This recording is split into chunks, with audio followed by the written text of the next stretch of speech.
I don't know how many times the Jets can be on prime time while still being a bad football team. And, I feel like we're packing the Jets in for so many primetime games while they're really bad. And then they're going to get like, okay, they're going to become somewhat competitive. And then they're just going to be on the 1 p.m. slate because, of course, that's how the Jets want to do things. But Yeah, they're going to get flexed out of prime time every yeah, chance that the league gets to do that. Yeah. at this point in time.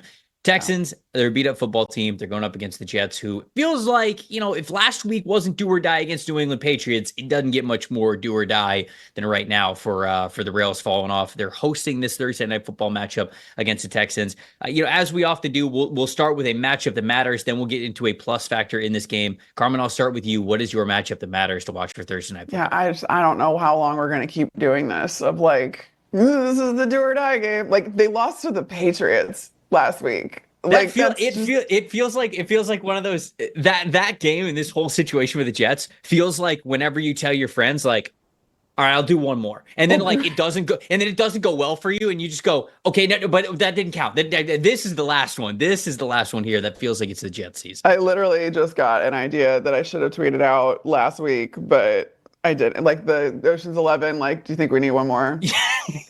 Okay, we'll get one more. I Like, didn't see the Ocean's movies until like 2 months ago. Trev, what? How are we even friends? That's like one of the most important franchises of my entire life. Like the movies were good. Doing? I'm not saying the movies were bad, but I have a lot of like gaps in my movie knowledge. Like I didn't see Indiana Jones movies until like a year ago, and I didn't see the Lord of the Rings movies until like 3 months ago, and then I didn't see the Ocean's movies until like 2 months ago. But I'm catching up. I'm getting there. I get the reference. All right. As long as you caught up. I understood you. Okay. All right. Well, I don't have any, I'm done having any sort of like expectations of the New York Jets. I get it. Like I was the one that was campaigning about how Aaron Rodgers won 4 of his last 5 games in Green Bay after they had a disappointing season and they just missed the playoffs because of a very spiteful Lions team, which was hilarious. But I can't in good faith say that the Jets have anything left for this season. And I don't like, it's going to depend on how much this team can keep fighting. Can Aaron Rodgers will his guys to more production or to production that matters? That's the question here. But it has to stem from the Jets offense and how they're going to go up against these Houston corners and the Houston secondary. So Garrett Wilson did earn the trust from Aaron Rodgers because as of right now, he's first among wide receivers in targets, in catches. He's tied for 6th with 573 yards. 225 yards after the catch, so he's doing a lot for Aaron Rodgers on top of just catching the ball. And 31 catches gaining a first down, which is tied for 2nd. He's an extremely productive player. Get the ball to him. How much does Davante Adams take away from Garrett Wilson's targets? We're still getting Davante Adams apparently ramped up because he just clearly wasn't trying in Vegas. So the effort needs to get back up there, and he needs to get back up to speed with his old buddy, but that's the only hope that the Jets have for contending with, yes, a Houston offense and Houston team in general that is banged up, but still an extraordinarily good team, has a ton of talent, and oh, by the way, CJ Stroud. So you're going to need to keep pace with what the Houston offense is capable of scoring if you have any shot at this game.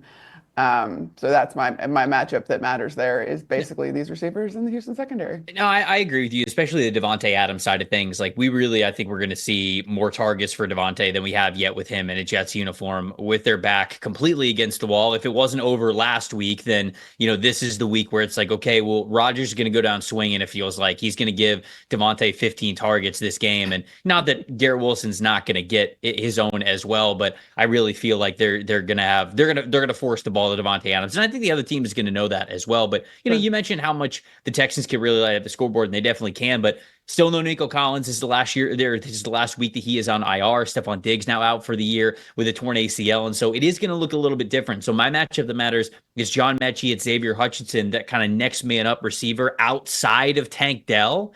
How are they going to be able to play in this game? Because both of those guys a little bit lower, as you would expect, in the wide receiver threat percentage, being able to get targets per route they're running out there. But how can Tank Dell take on those wide receiver 1 looks? I think that is an interesting storyline going up against the Jets defensive backs of Sauce Gardner and DJ Reed, Michael Carter as well in the slot. So really, to me, it just kind of comes down to what are the Texans going to be able to get out of wide receiver 2 and wide receiver 3. Dalton Schultz, big part of this offense as well. I don't mean to, downplay that, but can you stay as diverse in your passing attack with Mechie and Henderson and sorry, Hutchinson, excuse me, as those two guys, as opposed to, well, we had Nico as the 1, Stephon Diggs the 2, and Tank Dell as the 3. It looks very different now that Tank Dell is elevated all the way to the 1. I also want to stay on that side of the football to talk about my plus factor here, which is Quinnen Williams, sack and a half last week, and he's going up against an interior offensive line that's one of the worst in the NFL. Now, I want to be honest here and say that Kenyon Green's blocking grade in the 40s for the Texans is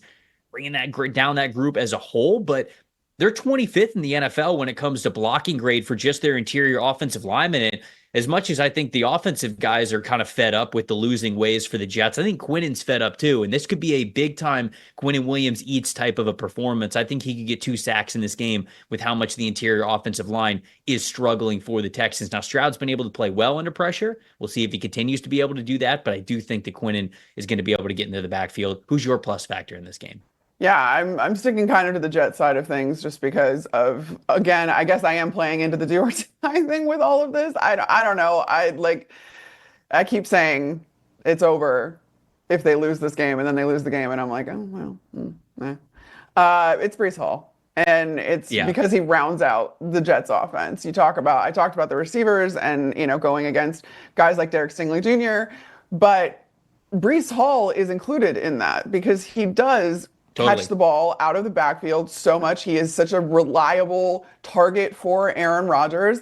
I mean, 2 games ago, you're looking at 6 catches for 103 yards for Breece Hall. So you know that he has that kind of capability. And the fact that he is also, you need to get that run game going again, just to balance everything out offensively and keep this Houston defense kind of on its toes. So I just want to see what Breece Hall can add and how well they can figure out how to use him, because I just feel like he's, for a majority of this season, has been underutilized by the New York Jets. And I'm sure a ton of Breece Hall fantasy owners would probably agree with me. Yeah, Aaron Rodgers obviously gets all the headline, but it feels like the Jets offense goes as Breece Hall goes. So that is without a doubt a good plus factor to watch in this one.